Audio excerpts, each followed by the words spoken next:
Hi friends, स्वागत है आपका हमारे यूट्यूब के वीडियो में जिसका नाम है fundamental knowledge of share market. देखिए, हमने जो शेयर मार्केट की जानकारी के लिए जो सीरीज शुरू की है उसमें से आज का जो वीडियो है वो तीसरा वीडियो है।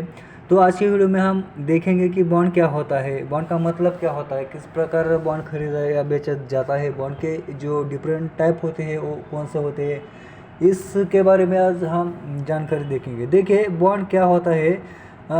हम अक्सर सुनते हैं कि गवर्नमेंट की तरफ से या म्यूनसिपल कॉरपोरेशन या कोई भी ऐसी संस्था जो प्राइवेट हो उनकी तरफ से हमें बॉन्ड लेना चाहिए, ऐसा सुनते हैं। लेकिन बॉन्ड का मतलब क्या होता है ये हमें कुछ पता नहीं होता है। तो इसके बारे में हम कुछ जानकारी इस वीडियो में देखेंगे। तो देखिए, बॉन्ड एक निश्चित आय की तरह होता है जिसमें निवेशक किसी कंपनी या सरकार को निश्चित समय के लिए ऋण देता है। इसमें ब्याज की दर फिक्स होती है। देखिए, जिस प्रकार हम बैंक में एफडी करते हैं उसी प्रकार ही बॉन्ड होता है। लेकिन जब हम एफडी में निवेश करते हैं तो हम बैंक में निवेश करते हैं, लेकिन यहाँ पर हम बॉन्ड के ज़रिए किसी सरकारी या किसी प्राइवेट कंपनी में निवेश कर सकते हैं। तो या एक तय फॉर्मूले के आधार पर बदल सकती है। जिस प्रकार आप शेयर खरीद कर किसी भी कंपनी में हिस्सेदारी लेते हैं, उसी प्रकार बॉन्ड खरीद कर आप बेचने वाले को उधार देते हैं। यानी कि हम यदि किसी कंपनी को या गवर्नमेंट को अपना पैसा उधार देना चाहते हैं तो बॉन्ड के ज़रिए हम दे सकते हैं, जिसके बदले हमें एक रकम मिलेगी जो ब्याज के रूप में हमें वापस मिल सकती है। बॉन्ड के द्वारा केंद्र सरकार, देखिए केंद्र सरकार को भी हम केंद्र सरकार के बॉन्ड खरीद सकते हैं, राज्य सरकार के भी बॉन्ड खरीद सकते हैं। उसी प्रकार हम म्यूनसिपल कॉरपोरेशन और अन्य जो निजी कंपनियां होती हैं, निजी सेक्टर वाली, उनके भी हम बॉन्ड खरीद सकते हैं। तो उसके बदले में हमें वो जो कंपनियां हैं या गवर्नमेंट है हमें उसके बदले में कुछ ब्याज के रूप में रकम दे देती है। तो बॉन्ड का अर्थ हिंदी में प्रतिभूति या ऋणपत्र है, अर्थात ऋण आदि से संबंधित सरकारी कागज है। यानी कि हम सरकार को जो अमाउंट देते हैं उसके बदले में सरकार हमें वापस, जब हम बॉन्ड सरकार को देते हैं तो ब्याज के रूप में कुछ अमाउंट सरकार देती है, तो उसे हम क्या कहते हैं, बॉन्ड कहते हैं। ओके, तो देखिए आगे जाके हमें ये सवाल भी महसूस होता है कि बॉन्ड तो हमने समझा, लेकिन बॉन्ड कौन कौन से होते हैं। तो इसमें देखिए 4 प्रकार के मुख्यतः बॉन्ड होते हैं। उनमें से जो पहला जो बॉन्ड का प्रकार होता है वो गवर्नमेंट बॉन्ड होता है।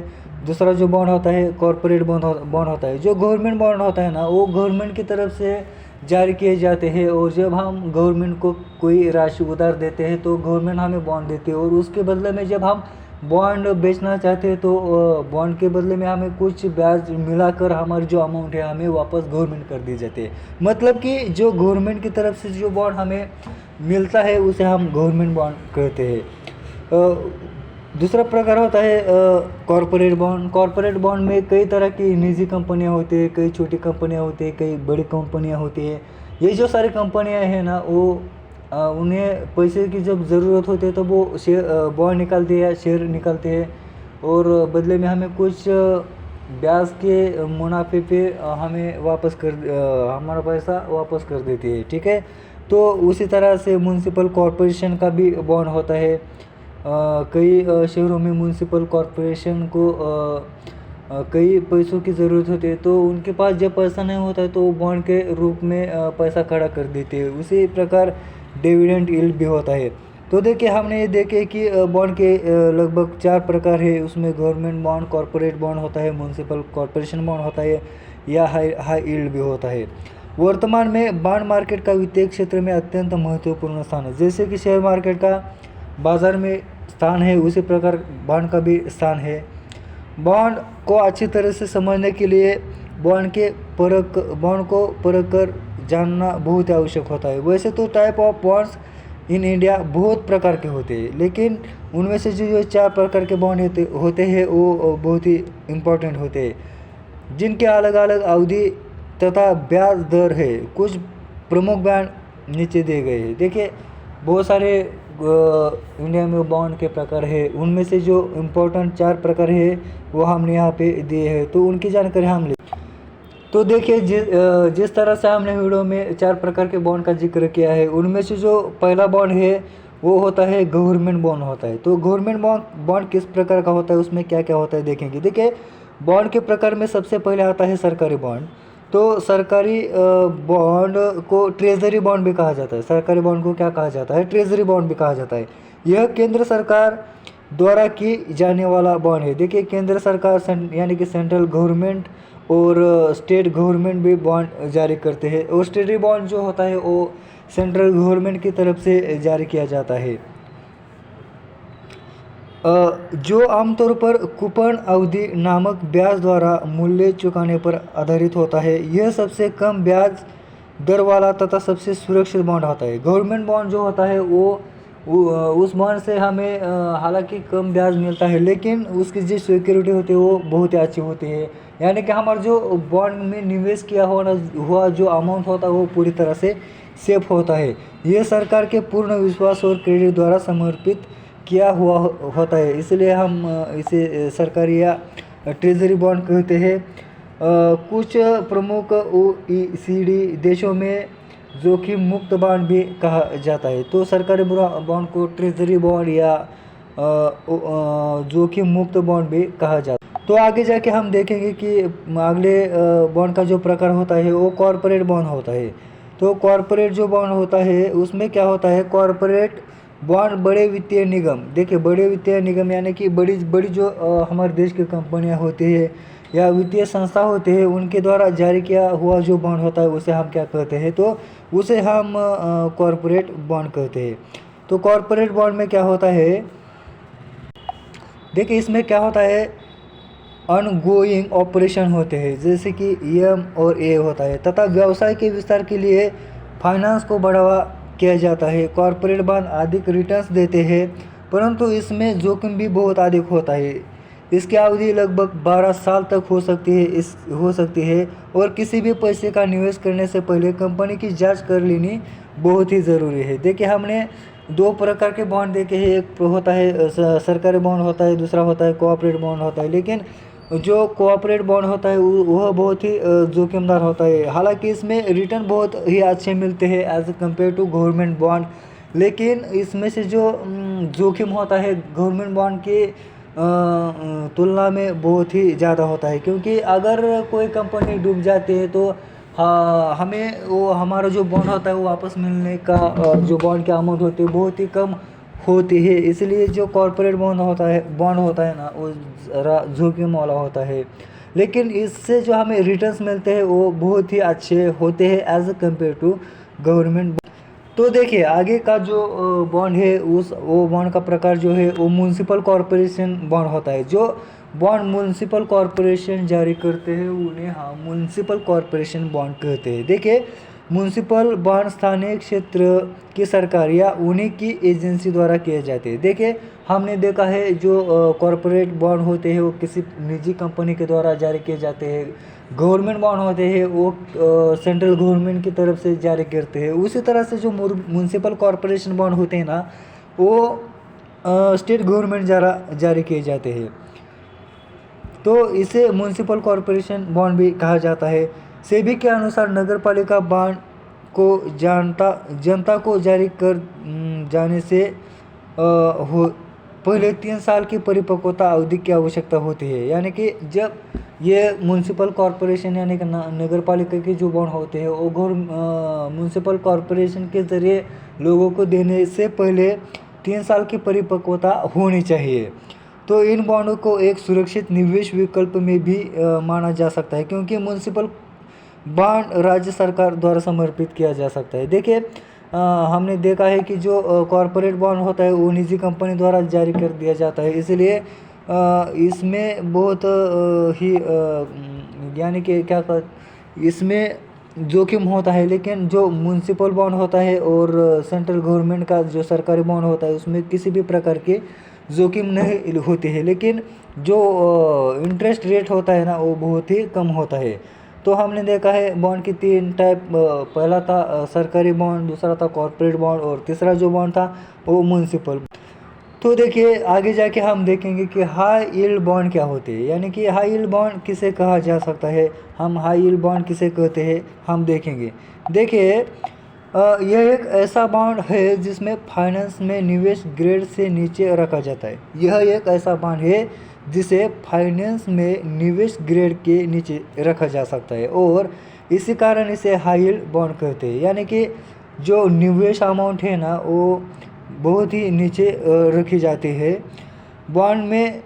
इसे क्या कहा जाता है, हाई यील्ड बॉन्ड से बॉन्ड के नाम से जाना जाता है। ये बॉन्ड उन कंपनियों द्वारा जारी किए जाते हैं जिन्होंने बाजार में नया प्रवेश किया है। देखिए जो नए नए कंपनी होते हैं जो हाल ही में शुरू हुए होते हैं, यानी कि जो कम कैपिटल वाली जो कंपनियां होता है जिसकी जो कैपिटल होती है वो बहुत कम होती है, यानी कि जो कंपनी नई होती है उन कंपनियों द्वारा जो बॉन्ड जारी किया जाता है उसे हम क्या कहते हैं, हाई यील्ड बॉन्ड कहते हैं। तथा जिनका बाजार में खुद को स्थापित करना बाकी रहता है ये बॉन्ड ज़्यादा रिटर्न प्रदान करते हैं, लेकिन इसमें जोखिम बहुत ही बड़ा होता है। देखिए हमने अभी तक देखा है कि जो सरकारी बॉन्ड होते हैं उसमें जोखिम कम होते हैं लेकिन रिटर्न्स भी बहुत ही कम होते हैं। जो निजी सेक्टर वाले बॉन्ड होते हैं उसमें रिटर्न बहुत ज़्यादा होते हैं लेकिन जो जोखिम होते हैं ना वो बहुत ही ज़्यादा भी होते हैं। उसी तरह जो सरकारी बॉन्ड है, म्यूनसिपल कॉरपोरेशन के बॉन्ड है और ये निजी कंपनी के बॉन्ड है, ये हमने यहाँ पे देखा है। जो निवेशक उच्च जोखिम लेना पसंद करते हैं यह बॉन्ड उनके लिए बहुत ही अच्छा है। लेकिन देखिए जो निवेशक ज़्यादा इंटरेस्ट कमाना चाहते हैं तो उनके लिए यह निजी सेक्टर वाला और हाई यील्ड वाला जो बॉन्ड होते हैं वो अच्छे होते हैं, लेकिन इसमें जोखिम जो होते हैं वो भी बहुत ही ज़्यादा होते हैं। तो आगे देखिए फेस वैल्यू क्या होते हैं, फेस वैल्यू किसे कहते हैं ये हम देखेंगे। तो फेस वैल्यू क्या है, बॉन्ड की फेस वैल्यू वह वैल्यू होती है बॉन्ड जारी करने वाली निगम या कंपनी के द्वारा बॉन्ड धारक को बॉन्ड परिपक्वता पर चुकाया जाती है। एक कर ये कंपनी ये निगम के अनुसार उनके बॉन्ड की फेस वैल्यू भी भिन्न भिन्न होती है। सामान्यतः नया जारी किया गया बॉन्ड उसकी फेस वैल्यू पर बिकता है, पर कभी कभी ये उसके फेस वैल्यू से कम या ज़्यादा दरों में भी बिका जा सकता है। अगर बॉन्ड की दर उसकी फेस वैल्यू से अधिक होती है तो उसे प्रीमियम बिक्री कहते हैं और अगर कम होती है तो उसे सममूल्य व्यापार भी कहते हैं। देखिए आसान भाषा में समझा दिया जाए तो फेस वैल्यू ये होते हैं कि जब कोई कंपनी मार्केट में नई नई आती है तो वो कंपनी को जो अमाउंट कम पड़ता है कंपनी प्रस्थापित करने के लिए, तो कम अमाउंट जो पड़ता है वो अमाउंट कंपनी बॉन्ड के ज़रिए या शेयर के ज़रिए क्या करती है, खड़ी करती है। तो जब नई कंपनी बाज़ार में आती है, मार्केट में आती है, तो नई कंपनी आने के समय कंपनी के बॉन्ड का या कंपनी के शेयर का जो मूल्य होता है, मान लीजिए 100 मूल्य होता है, तो इस मूल्य को क्या कर सकते हैं हम, फेस वैल्यू कहते हैं। यानी कि जब कंपनी मार्केट में आती है और मार्केट में आने के बाद कंपनी की जो प्राइस होती है शेयर की या बॉन्ड की, तो उसे हम क्या कर सकते हैं, उसे हम फेस वैल्यू कह सकते हैं। देखिए ये जो फेस वैल्यू है अलग अलग कंपनी की फेस वैल्यू अलग अलग होती है। किसी कंपनी की फेस वैल्यू कम या बढ़ सकती है। तो यानी कि कुल मिलाकर हम फेस वैल्यू का मतलब ये समझ सकते हैं कि जब कंपनी मार्केट में आती है तो मार्केट में आते वक्त उस कंपनी का शेयर की कीमत या बॉन्ड की कीमत जो होती है उसे हम क्या कर सकते हैं, फेस वैल्यू कर सकते हैं। तो देखिए बॉन्ड की परिपक्वता जो वैल्यू होती है वो परिपक्वता वैल्यू क्या होती है ये हम देखेंगे। बॉन्ड परिपक्वता अवधि की निश्चित नहीं की जा सकती है। इसकी अधिकतम अवधि तो निश्चित रहती है, पर कंपनियां निकाय बॉन्ड का पूर्ण भुगत करके बॉन्ड को कभी भी वापस ले सकती है।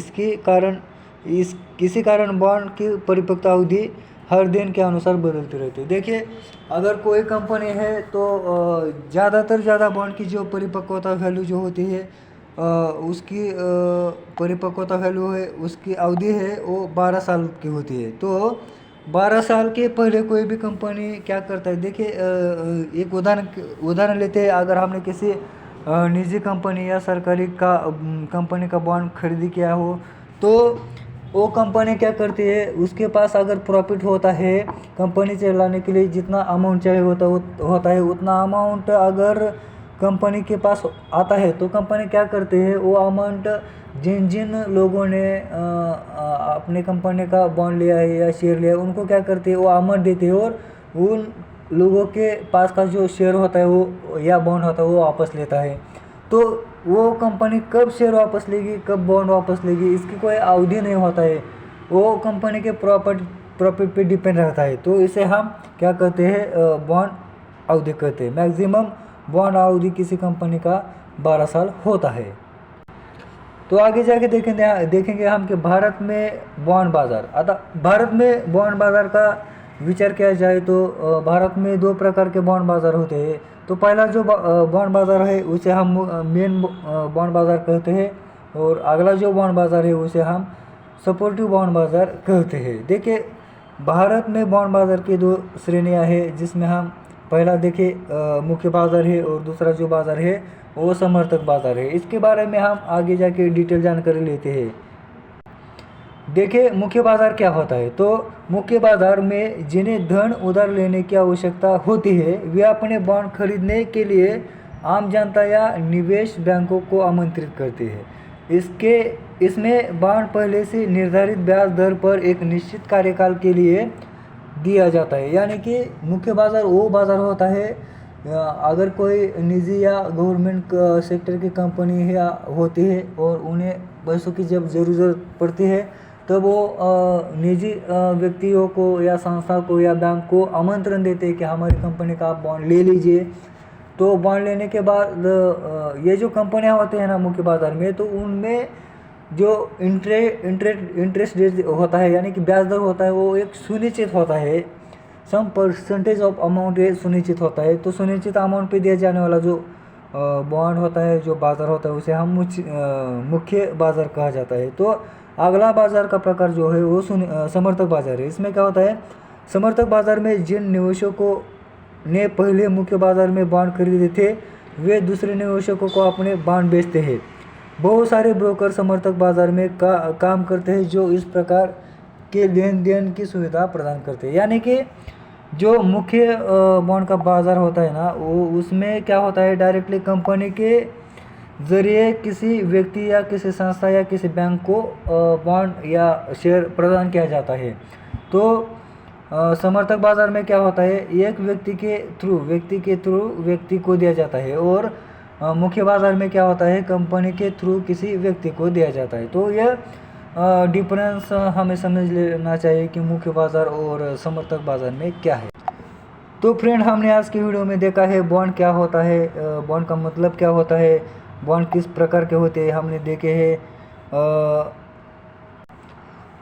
बॉन्ड के जो प्रकार होते हैं, म्यूनसिपल कॉरपोरेशन बॉन्ड होते हैं, गवर्नमेंट के बॉन्ड होते हैं, कॉरपोरेट सेक्टर के बॉन्ड होते हैं, हाई यील्ड क्या होता है, government bond, corporate bond, municipal corporate bond होते हैं, हाई यील्ड बॉन्ड होते हैं, फेस वैल्यू क्या होते हैं, इसका मतलब क्या होता है, और बॉन्ड परिपक्वता अवधि क्या होता है। देखिए हमने 12 साल का देखा है।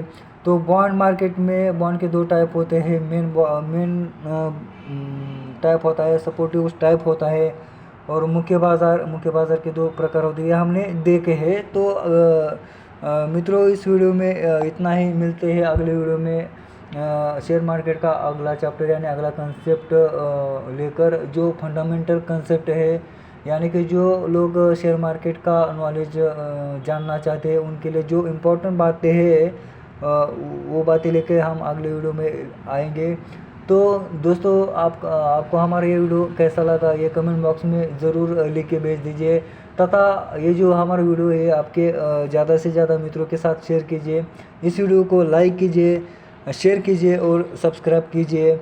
मिलते हैं अगले वीडियो में अगली जानकारी लेकर, तब तक के लिए नमस्कार।